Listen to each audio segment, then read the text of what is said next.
Olá, eu sou a Tabs e seja bem-vindo ao canal Você Entendeu Direito? Greve é um tema que causa muita discussão e muitas pessoas têm dúvidas a respeito dos limites e dos efeitos, até para aqueles terceiros que acabam sendo atingidos quando eles não têm o transporte público para ir para o trabalho. E esse é o tema de hoje, mas antes se inscreva no canal, ative as notificações. Se você está no YouTube, é esse botãozinho aqui embaixo, se está nas redes sociais, dá uma olhadinha no link da bio. Vamos começar pelos requisitos de uma greve, para depois a gente ir para os seus limites e os seus efeitos. Para começo de conversa, é importante eu esclarecer que greve é diferente de manifestação. Por quê? A greve é quando a manifestação ocorre dentro de um cenário de trabalho. É sempre um acordo que tem que ter entre os empregadores e os trabalhadores, né? Entre a empresa e os empregados. E o que pode abarcar esse tema greve? Pode ser por qualquer motivo? Pode ser por uma manifestação social derivada ali? Não, tem que ser da relação de trabalho, das condições de trabalho. E o primeiro requisito é que ele tem que ser pacífico. A greve, ela tem que ser pacífica, não pode ter violência, não pode quebrar tudo na empresa, ela tem que ter um cunho ali intelectual, não necessariamente mudar alguma coisa na força do ódio, sabe aquela coisa, né? Livre adesão. Você não pode obrigar os empregados a participarem, você não pode fazer barricada na porta da empresa para não deixar os empregados que não aderiram a entrar. Da mesma forma que o empregador também não pode coagir ninguém a isso, a não aderir ou aderir. Então, é livre, individual. Divulgação por conta própria, ou seja, a arrecadação para divulgação disso tem que ser com recursos particulares, privados, né? Não tem que usar o dinheiro da empresa para nada do tipo. Tentativa de negociação prévia. Isso daí é matéria até de OJ, orientação jurisprudencial do TST. Tem que ter provas de que houve uma tentativa entre empregados e empregador de entrar num consenso e que não aconteceu. Assembleia dos trabalhadores com aprovação da greve e suas reivindicações. Tem que ter um quórum mínimo, né? Um percentual mínimo ali de trabalhadores que aprovem aquele ato e já elencar quais serão as reivindicações. Sabe aquela discussão, aquela DR no relacionamento que às vezes você vai discutir um ponto e começa a puxar ressentimento de anos atrás? Não pode, tem que estar tudo elencadinho ali. Qual vai ser a pauta da greve? Atendimento às necessidades, ou seja, tem que evitar um prejuízo interno e externo. O que isso quer dizer? Tem que ter um funcionamento mínimo dentro da empresa para não deixar a coisa estragar, causar um prejuízo interno ali pela paralisação do trabalho em si. Às vezes é o suficiente 1, 2 vezes por semana alguém ir lá, dar uma olhada, resolver alguma coisa para não causar prejuízo para a empresa. E externo também. Tem que atender às necessidades do que aquela greve pode refletir externamente. E, por fim, o aviso prévio, que em regra é de 48 horas. Mas quando a gente falar de serviços essenciais, além de ser um aviso prévio dado pelos trabalhadores ao empregador ou ao poder público, se for o poder público o empregador, tem que ser com uma antecedência maior, de 72 horas, e tem que falar para a sociedade num todo também. Tem que publicar que vai ocorrer aquela greve, não só comunicar o empregador, porque isso interfere na vida de muitas pessoas. E aí, vamos para quais são esses serviços essenciais que têm essas regrinhas próprias. Água, energia, gás, combustíveis, saúde, médico, hospitalar, medicamento, perícias, foi incluído recentemente, perícia do INSS se inclui aqui. Alimentos, tudo que tiver a ver com esses nichos, tá, gente? Distribuição, comercialização, manutenção, água e energia é tanto da distribuição quanto do fornecimento em si.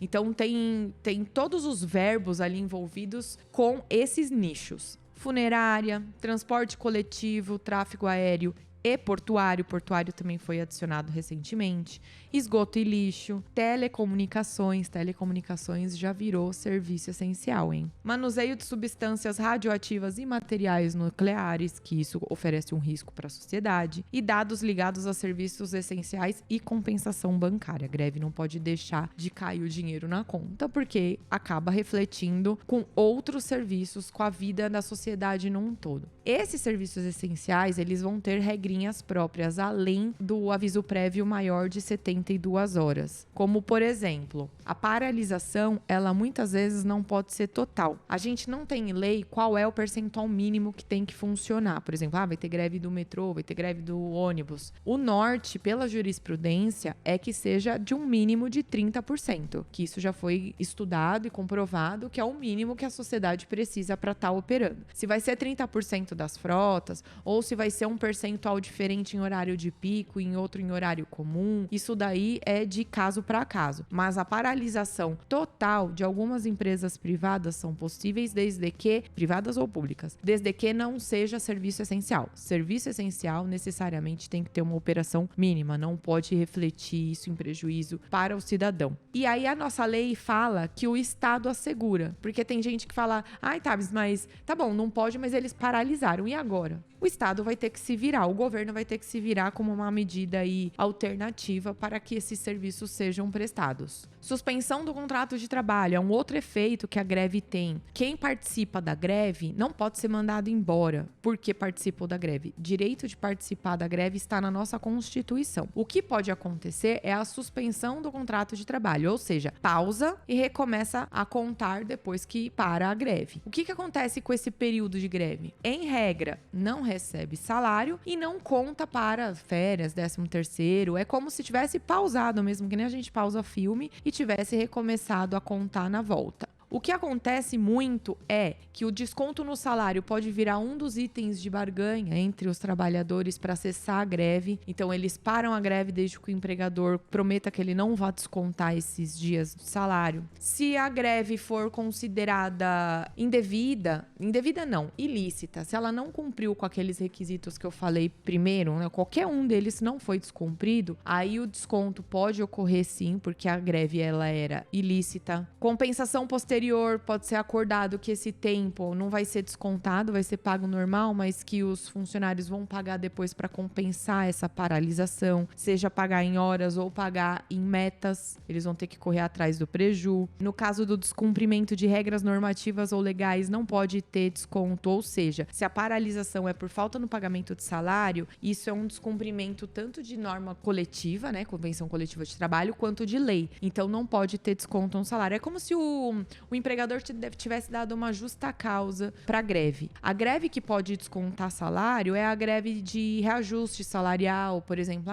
É uma manifestação dos empregados que estão descontentes com as tratativas, que não está entrando num acordo com o empregador e eles querem forçar ali um percentual mais justo. Então, aí, como o percentual é de ano para ano, de situação para situação, não é uma regra normativa e legal, aí sim pode ser feita a paralisação. E temos também a questão do efeito contra terceiros, perante terceiros. Porque tem aquela pessoa que fala, Tabs, mas eu não tem ônibus, eu não fui pro trabalho e o meu empregador descontou. Pode, depende. O empregador, ele tem que ter um bom senso, porque caso de greve, de paralisação de transporte público, que é o exemplo que eu tô usando, é um caso de força maior. É algo que não é nem da vontade do empregador, nem da vontade do empregado que aquele trabalho não seja executado. Porém, pelo risco da atividade, pelo empregado ser considerado hipossuficiente, ele é vulnerável frente a uma empresa, a empresa ela tem que dar alguns meios alternativos. Por exemplo, ela vai fretar uma van pelo período da greve, ou ela vai converter para home office, ou ela vai fazer a compensação de horas desse empregado nos demais dias, tudo em prol de não descontar. Só pode descontar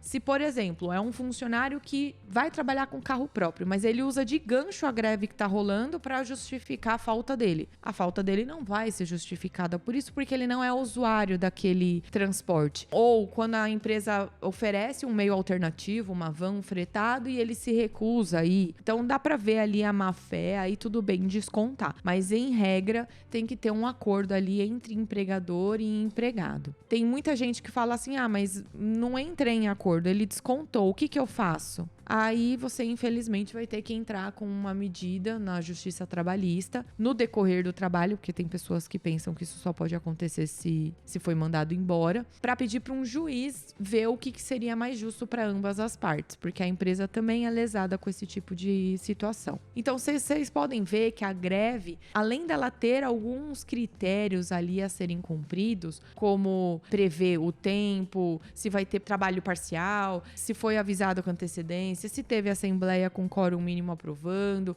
tem todos aqueles requisitos que podem tornar uma greve ilegítima. E essa greve ilegítima acaba anulando todos os demais efeitos. É considerado como se todo mundo combinasse de fazer uma sabotagem, de não ir para o trabalho e acabou. A greve ela só vai ser legítima se ela cumprir aqueles requisitos. E ela também tem que prever os efeitos que isso vai causar. Às vezes ela não vai prever antes, ela vai prever depois, no acordo ali que o sindicato vai acabar intermediando, né? O sindicato patronal e o sindicato dos empregados. Tudo isso vira poder de barganha, tudo isso vira moeda de troca. E é caso a caso. A nossa lei, ela não tem um limite taxativo. A única coisa que ela fala é que não pode prejudicar a sociedade num todo, nos serviços essenciais, sendo a empresa particular ou pública, e não pode refletir também a terceiros. É a única coisa que fala. Não fala diretamente ali o limite, o percentual mínimo e tudo mais. Eu reuni para vocês critérios que precisam ser avaliados toda vez que alguém publicar que vai ter uma greve. E se você gostou desse vídeo, compartilha, não se esqueça de se inscrever no canal, deixa o seu like aqui embaixo, esse joinha que tem aqui, ative as notificações, siga a gente no TikTok, no Instagram, compartilhe esse vídeo com o grupo do trabalho e me responda aqui embaixo. E aí, você entendeu direito? Até mais!